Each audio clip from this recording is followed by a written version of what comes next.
YouTubers, what is up? Hope you guys are doing absolutely fantastic. That is the fill that you will be learning, and no matter how crazy it sounded, trust me, you can do that. You might have to work up to the speed, but you can absolutely do that. As you can tell, I'm fully green teed up. I'm ready to go. I'm super excited. This is my last lesson of 2019 with you guys. And when I think about it, we've been together. If you followed me since the beginning, my first upload was in 2005. We've been hanging out for 14 years. That makes us family, no doubt about it. So honestly, YouTubers, thank you for being a part of this journey, because as you know, it went from this thing on YouTube that eventually became a business that was more of a side business because I already had the drum lab and that's where I was making my videos from. And then this thing, Mike'sLessons.com, just kind of took off, and now it's become my entire life, and I get to travel the world doing clinics and drum festivals. And please just know that when I'm doing that stuff and I'm traveling all over the place, I'm not taking you for granted and this relationship for granted. We've been doing this together for a long time. You've stuck with me. I appreciate it. Let's get into this fill. So first thing we have to figure out is what makes this an advanced fill? Is that clickbait? Like, why did I call it an advanced fill? And I'm sure right on the right of this video are a bunch of videos that say things like 3 fills you have to learn, and 5 fills if your friend comes over but he doesn't play drums, but you want to impress him with 5 fills, because why would your friend want to learn 4 fills? He wants to learn 5 fills. And I'm not saying that those lessons don't have great content in them and they're not taught by great instructors. They are. But I think what happens in those instances is you just learn the fill and move on. This fill is an advanced fill that I want you to learn, but I want you to learn more than the fill. If all you do is learn the 16 notes I'm about to show you, then all you can do is regurgitate that. And if I walked past you playing drums on the street someday, I'd be like, oh cool, I know where you got that because I made the video for it. I need you to look at this fill and say, what allowed that fill to exist in the first place? Now let me create my own version of it. So it starts with me teaching you this fill, then you start to tweak it and mold it into something that you can be proud of. Now, back to the original point before I went on my tangent, what makes this an advanced fill? First thing would be the subdivision. It's 30-second notes, not that that's an advanced subdivision, you can slow your tempo down, but it's a little bit different than 16th notes or maybe even 16th note triplets.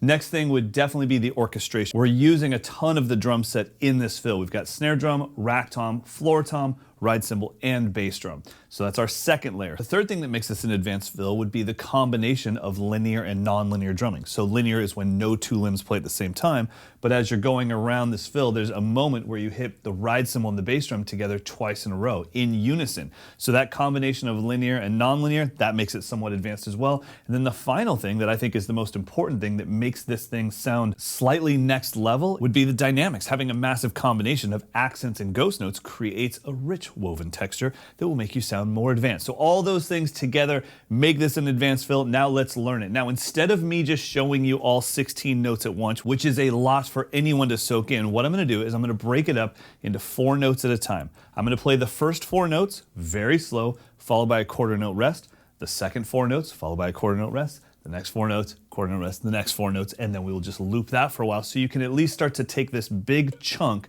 and break it into smaller pieces for yourself.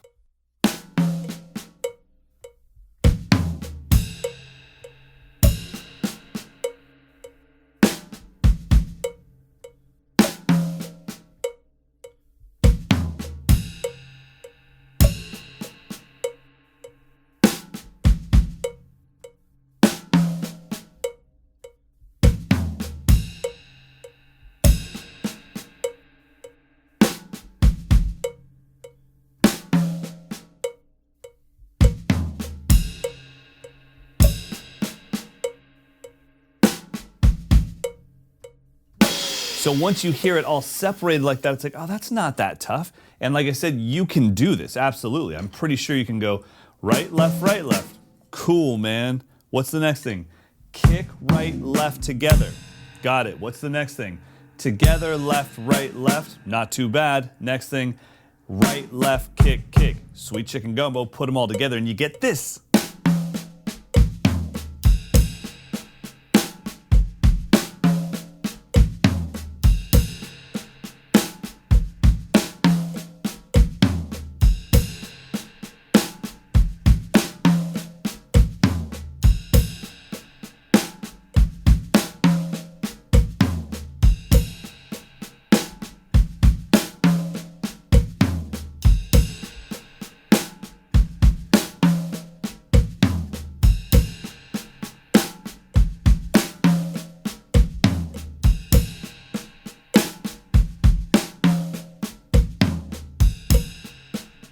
What?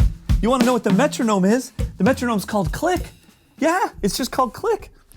Of course I put the notation in the description. Come on! What do you think I am, a rookie? Been making YouTube videos since 2005, kiddo. All right, so that was 16th notes at 50 beats per minute. Our goal tempo with this one is 80 BPM as 32nd notes. That is motabulating. It is going to be moving. So keep in mind, you have to practice this very slow for a long period of time if you want to get fast, because I don't think speed is your problem. I think the pattern is your problem. And I think what's going to happen is as you try to rev that engine and go as fast as you can already play, you're going to forget the pattern, you're going to forget the orchestration, and it's going to fall apart. So stay in that 50, 60, 70 as 16th note realm for a very long time.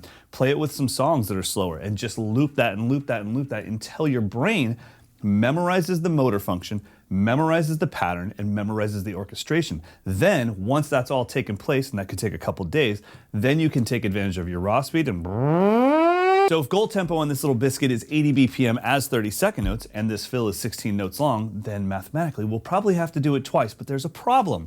Let's say we do it once. Feeling good. We're done. Dang it, I forgot that there's 2 kick drums at the end. You do that at real speed. Buddy! And you're gonna have a hell of a time crashing into the one. So what I'm gonna do is I'm gonna replace the last 4 notes with a paradiddle. So I'll have then paradiddle, then I come out shikadaboop with the left. Obviously you can do whatever you want with the last 4 notes. Goal tempo 80 BPM, 1 bar of the Gadsden groove, 1 bar of this fill. You gotta do it with me.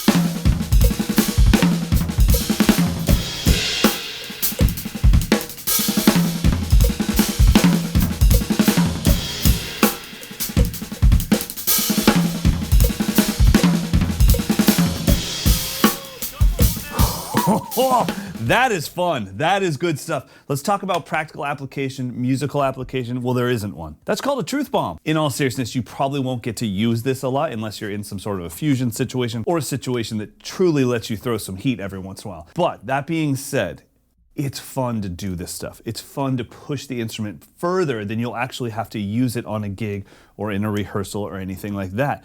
I think it's okay to fall in love with how far you can go with this instrument, even if you don't go to your local bar and be like, oh, it's coming.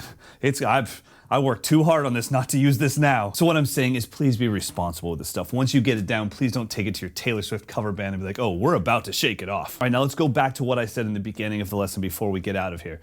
Please, guys and gals, do not just learn this thing note for note the way I just showed it to you and then be done with it. Once you've learned what I've showed you, that's actually the beginning of the journey. Okay, Juno. You have to ask yourself, what would it be like if I took those first 4 notes and changed them to something else? What would it be like if instead of playing it twice in a row, I only played it once, and that would take me all the way up to the downbeat of 3, and then 3 and 4 were something different. Maybe I pulled back the reins a little bit, went to 16th note triplets.